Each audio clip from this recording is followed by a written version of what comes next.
this is what I meant when I said that Liverpool are looking scary. This is what I mean because of the drive that Liverpool have right now, because of this wanting to win Klopp everything in this final season. This is what I mean when they say that Liverpool are the danger team right now. Jurgen Klopp has just added another trophy to his catalogue.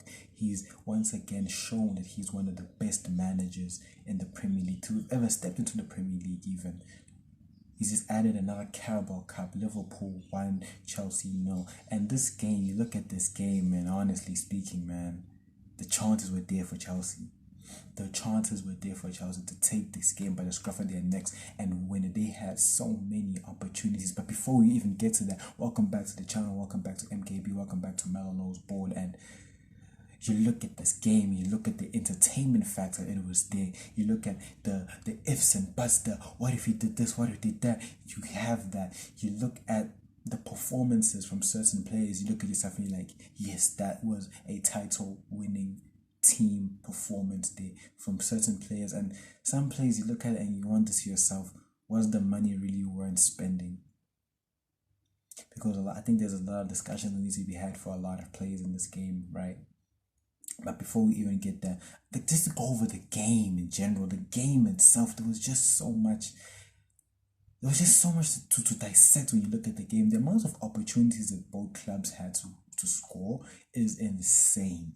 There were so many chances in this game. There were so many chances. Some were hitting the post, some were just missed, some were offside goals, and you're just looking. And credit to the goalkeepers, man. Credit to the goal, because they were really the stars of the show. Kelleher and Petrovic had amazing games. They had really good games. Maybe Kelleher a bit more, because I feel like there were so many opportunities. I think there was a Conor Gallagher chance, for example, that he had one-on-one with the goalkeeper. The goalkeeper rushed out. Conor Gallagher, all he had to do was have the composure in that moment to just round the keeper and then score. But Kelleher made himself big. He rushed out, super keeper style, and he stopped the goal. Kelleher saved Liverpool on so many occasions, and I need to talk about all the performances right here. But before I even get in, we need to talk about Chelsea, right? This was Chelsea's opportunity to make it into Europe. Right. If Chelsea had won this game, you're looking at Mauricio Pochettino now. You're like, you know what? You may not be having the best season. You may be 10th, but next season you have us in Europe. You already won us a trophy. That's something to look at. And you think, you know what? The season's not. It could have been worse. It could have been worse if you win that trophy, right? But now he didn't win that trophy. He didn't get that chance. And at the moment, they're not looking like they're going to be in Europe. And there's a crazy stat, right, that I had learned about recently, right? The stat that from 2005 up until now, Chelsea they had not gone 2 consecutive years without winning a trophy. Right, they had not gone 2 consecutive years. So they win it 05, or maybe they win it 05, 06, maybe they wouldn't win it 07, but then they'd win it again in 08, maybe they wouldn't win it 09, but win it something like that, right? So they wouldn't go 2 consecutive years without winning a trophy. That was the record that Chelsea had when they were still the old owners of Abramovich, right? Todd Bowley comes in, and it's looking like now I already think 2 seasons already have gone and they haven't won a trophy. They haven't won a trophy, and that's concerning for a team of the stature of Chelsea. That is concerning when you look at the level and the history behind Chelsea. This trophy winning like heritage that's been built within Chelsea. Chelsea are known for winning titles. Even if they're having terrible seasons, you always look at Chelsea and you think to yourself, they are going to get a trophy either way. They're going to win something, even if they're performing poorly. And right now, Chelsea are looking like a laughingstock. They're in 10th right now, 10th in the Premier League. And they're coming into this game and they're facing a Liverpool team that has so many injuries. So many injuries. Liverpool didn't have Mohamed Salah. They didn't have Darwin Nunez. They didn't have Thiago. They didn't have Soboslai. They didn't have McAllister. Gravenberch got injured in that game even. They didn't have Diogo Jota. Like, they didn't have Trent Alexander-Arnold. They didn't have Matip. Like, look at the list of injuries that Liverpool were heading into this game. And Chelsea had the advantage. The only person Chelsea realistically was missing in this game was Thiago Silva. And okay, of course, Reece James and a couple like big name players, like probably a Thiago Silva and like a Reece James. But even then, Chelsea had the advantage in terms of just the people they had out there compared to like a Liverpool team that had to field so many youngsters. Like by the end of the game, Liverpool had like 15. I mean, not 15, they had like five. I think under 21-year-olds, like five. Like that teenagers playing in a cup final. You know how they tell you that you can't win trophies with kids? Well, they just proved you wrong. They had like five under 23s, under 21-year-olds in the game by the end of it, and they won the trophy.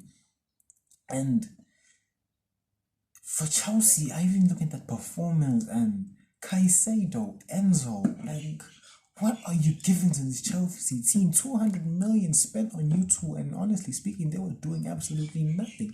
Caicedo, I've been watching him these past couple of games, and Caicedo, I don't know what Caicedo does, to be honest with you. I don't understand what he does on the pitch, because the amount of fouls he gives, the amount of times where, yes, maybe breaking a play is good in terms of like a central defender, right? Breaking a play. But sometimes I look at it and it's like, he never puts in a good challenge. Every time he puts in a challenge, he just gives a free kick to the other team and he's just giving them more opportunities to possibly score. Every single time, that's it. Even that injury on Gravenberch, right? I mean, I look at it, yes, it was a mistake, but the fact that he didn't even get away with a card in that situation, I gotta judge the referee a bit for that. I mean, yes, I understand it was a mistake and everything like that, but then you look at it like, I feel like a yellow card should have been something that was given in that type of situation, but it is what it is. But Caicedo, just, I don't know what's his position. That's another thing for Enzo, even, right? With Enzo, everyone would say the fact that he's not a six, right? So he was no longer playing in a six, and then they'd say he started playing in the eight, but he's not an eight, he's more of a 10. So then they start playing him in the 10, and then he's like, he's not a 10. Then what is Enzo? What does he do? What position does he play then? Like, that midfield makes no sense to me. The only person really who makes sense is Conor Gallagher, and even him, he had opportunities in this game and he missed so many chances. He had so many chances to bury this game, to win this game, and he didn't do it. Cole Palmer, this game personally wasn't his best. He had moments of brilliance. There were a couple of passes he created chances for the team, right? There were clear-cut chances that he created for the team, right? But he wasn't his best game. But it's still like he still provided moments of brilliance. He still provided moments of quality, and you have to give him props for that. But again, just didn't lead too much because of the finishing was not good on Chelsea's side, right? It's just disappointing. And now Malo Gusto, even the amount of touches that he had were horrible, that made it leading to a Liverpool throw in. It wasn't good. The only person that really I think had a very good performance was Petrovic. I thought he had a good solid performance. He kept Chelsea in the game even all the way to extra time until eventually the inevitable happened with Virgil van Dijk scoring the header to win Liverpool the trophy. Now, on the topic of Virgil van Dijk, this is, yes, a centre back's job isn't really to score goals, right? It's to defend, right? But when you score a goal that wins your team a trophy, that is one of the attributes that defines a world-class player. Things like this is what you will look at when you're looking for world-class players. Someone who changes the game for you, someone who gives you those moments, someone who contributes to you winning titles. That's what Virgil van Dijk did right there. You know, because recently I've had this mentality of thinking to myself, what, I think Konate might be better than Van Dijk this season. I think he might have been. I think defensively he's been a bit more solid than Van Dijk, right? But then again, when you look at moments like this, when someone scores you a goal to win you the title, that's essentially what you look. Those are one of the attributes you look at when you think to yourself, this person is world class. This is a world class person. And props to Liverpool, man. Props to Liverpool. Liverpool once again showing that they are one of the best teams in the league, man. I mean, to be honest, Pochettino versus Klopp is a mismatch. Like, I think out of the 14 times they played against, I think Pochettino only won once against Klopp. So realistically, he wasn't really going to out-tactician Klopp. He wasn't going to do that. But the performance that they gave, I mean, those people, they were playing for Klopp. They just wanted to win it more than Chelsea. Even the kids, when the kids came on, you saw that they just wanted to win. Endo, oh my God. Endo, props to you. You just showed I think Endo came for like 25, 30 million, not even that much money. You just bossed a 200 million midfield. Like when you look at Endo, you're thinking to yourself, he was just a stopgap signing, just someone to bring in, just to patch up that CDM position. But the way he is playing is honestly brilliant. And what he was doing in that game, in that midfield for Liverpool, this game, props to them, props to them. To be honest, I don't particularly think that Liverpool had a brilliant game all round, I do think even Luis Diaz, I didn't think Luis Diaz had the best of games, but I thought he was the outlet for Liverpool. He was the one who was trying. He was the one trying to make things happen, trying to make things, he was performing in terms of like, he was their outlet, So props to Konate. To be honest, Konate again, there was a moment where Nico Jackson went on goal, was threw out on goal, but Konate recovered very well and stopped him. So props to Konate. He did very well to stop that opportunity. So again, brilliant. One of the best centre backs in the leagues. I'm still saying top 5 probably, in my own opinion. I think it's top 5. But brilliant performances from him. Kelleher again, amazing. I was very worried with the fact that Alisson was out for this game and everything like that, but then Kelleher really showed class in this game.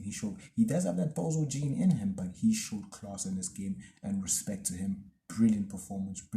Conor Bradley, decent performance even from him. But all in all, that's one trophy that's already been won by Jurgen Klopp's Liverpool. They've already ticked one off. They still have FA Cup to compete in. They still have the Premier League to compete in. They still have the Europa League to compete in. And this game already showed how much they are willing to fight to win every single competition they're in this season. They showed this in this game. Everyone from the 30-year-olds and Van Dijk to the 18-year-olds and the 20-year-olds of the Conor Bradleys, and like everyone has shown that they are determined to win every single trophy for Jurgen Klopp, and they're looking dangerous. They're looking like a team that could actually do that. So it's, again, I've said this and I'll say it again, it's scary hours. It's scary hours with Liverpool performing like this. But again, I think the main thing that's going to hinder Liverpool again is the fact that their injuries are piling up. Injuries up. Gravenberch went out in this game already. And that's adding to the already long list of injuries. So it's scary in terms of that. But in terms of performance of what they did, gotta give them props. And you gotta respect that this team is gonna leave. They're leaving this season with something, and already left with something, and you just can't help but feel they're gonna leave with more. So that's the end for me. Curious to think what you guys think. Liverpool, how many trophies they're gonna possibly win this season. I'm curious, so comment down below what you guys think they might leave with, how many trophies this season. And yeah, that's it for me. Subscribe to the channel, like the video, comment down below, and hit that bell for any post notifications. And yeah, we out.